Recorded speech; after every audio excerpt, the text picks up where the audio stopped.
किसनवीर सातारा सहकारी साखर कारखान्याच्या वतीनं या कारखान्याचे संस्थापक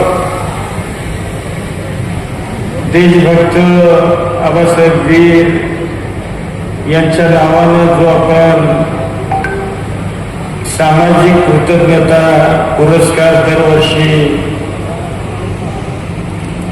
समाजातल्या वेगवेगळ्या क्षेत्रामध्ये ज्या व्यक्तींनी अतिशय उल्लेखनीय काम केलं अशा व्यक्तींना आपण या निमित्तानं त्यांचा गौरव करत असतो. आज आपण या वर्षीचा आबांच्या नावाचा पुरस्कार या देशाचे केंद्रीय बांधकाम मंत्री की ज्यांनी आपल्याला सगळ्यांना कल्पना आहे की या क्षेत्रामध्ये अतिशय उल्लेखनीय काम केलं. संपूर्ण देशभर रस्त्यांचं जाळं निर्माण केलं, पायाभूत सुविधा उभ्या करण्याचा अतिशय चांगला प्रयत्न केला. त्या आदरणीय गडकरी साहेबांना या वर्षीचा पुरस्कार आपण जाहीर केला. आणि आज त्यांच्या आणि आजचा कार्यक्रम ज्यांच्या शुभ हस्ते होणार होता ते रामराजे असतील, शिंदे साहेब असतील आणि अनेक मान्यवरांच्या हस्ते हा कार्यक्रम आपण आज ठेवला होता. परंतु काही तांत्रिक अडचण आपल्याला आज झाली. कारण गडकरी साहेबांनी सुरुवातीला आपल्याला सकाळी 11ची वेळ दिली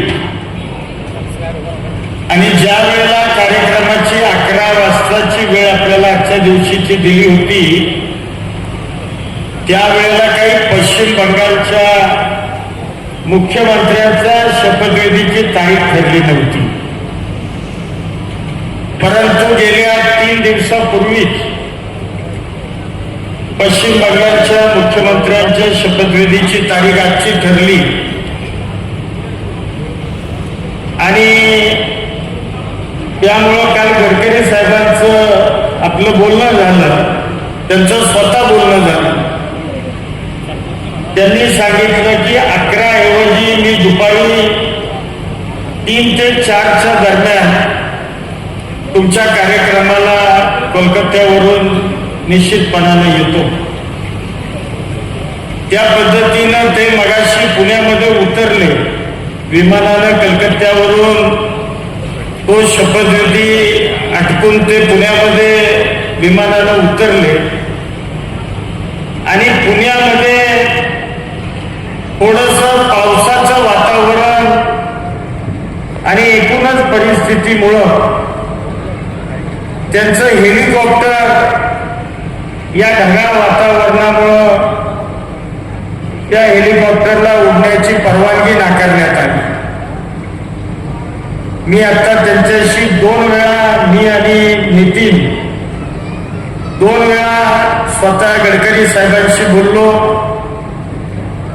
ते म्हणाले तुम्ही जर ऑनलाईन जर कार्यक्रम घेत असाल तर मी आता ऑनलाईन कार्यक्रम आपण करून घेऊ. पण त्यांना आम्ही सांगितलं की साहेब एवढी आम्ही मोठी तयारी केली.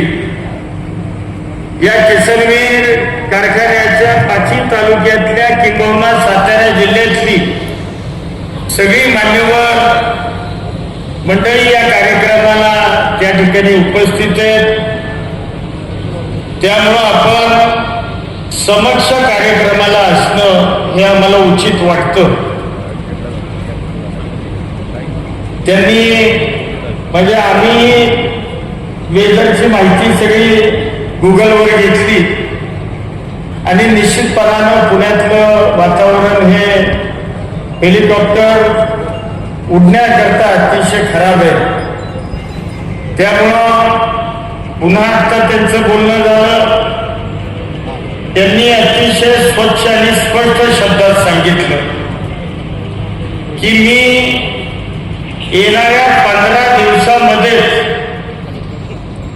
जर मी तिथं समक्ष म्हणजे येणं आवश्यकच आहे. मलाही म्हणजे खूप वाईट वाटतंय, कारण मी ऐकलं की तुम्ही कार्यक्रमाची तयारी फार मोठी केली, खूप चांगली केली.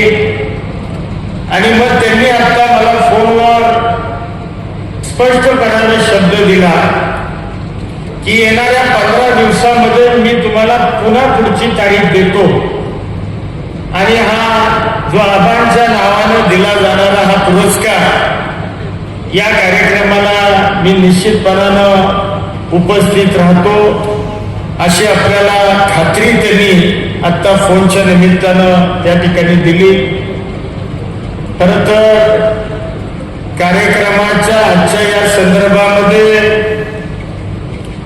तुम्हाला सगळ्यांना म्हणजे काही मंडळी सकाळी 11 वाजता आली, परंतु दुपारी 1-2 वाजल्यापासून म्हणजे काही मंडळी आता गेली सुद्धा निघून लागणार नाही वाट बघून. काही मंडळी पुन्हा असं ठरवलं की लग्न लावून परत कार्यक्रमाला येऊ. त्यामुळे तुम्हाला सगळ्यांना याबद्दल काही त्रास झाला, खूप वेळ वाट बघावी लागली, त्याबद्दल किसनवीर परिवाराच्या वतीनं आणि दोन्ही कारखान्यांच्या सन्मान्य संचालकांच्या वतीनं, अधिकाऱ्यांच्या वतीनं मी मनापासून तुमच्या प्रति दिलगिरी व्यक्त करतो, क्षमा मागतो. परंतु निश्चितपणाने येणाऱ्या 15 दिवसामध्ये आपण पुन्हा एकदा हा कार्यक्रम अतिशय यापेक्षा सुद्धा भव्य स्वरूपामध्ये हा कार्यक्रम गडकरी साहेबांना आणूनच याच प्रांगणामध्ये हा कार्यक्रम पार पाडला जाईल असा विश्वास या निमित्तानं देतो.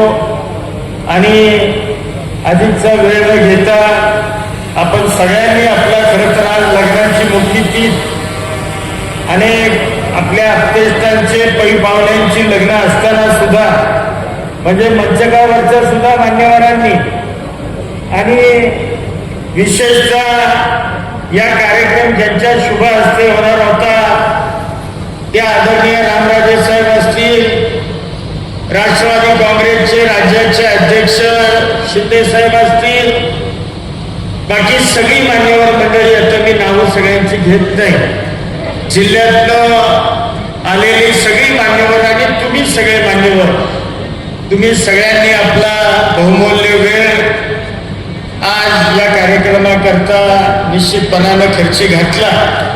त्याबद्दल पुन्हा एकदा म्हणजे तुम्हाला वेळ दिल्याबद्दल धन्यवाद. आणि हा कार्यक्रम विहित वेळेत होऊ न शकल्याबद्दल तुमच्या पुन्हा एकदा सगळ्यांची दिलगिरी व्यक्त करतो. आणि पुन्हा एकदा हा कार्यक्रम मोठ्या स्वरूपामध्ये येणाऱ्या 15 दिवसामध्येच या ठिकाणी होईल अशी ग्वाही देतो आणि मी माझे 2 शब्द थांबवतो. जय हिंद, जय महाराष्ट्र.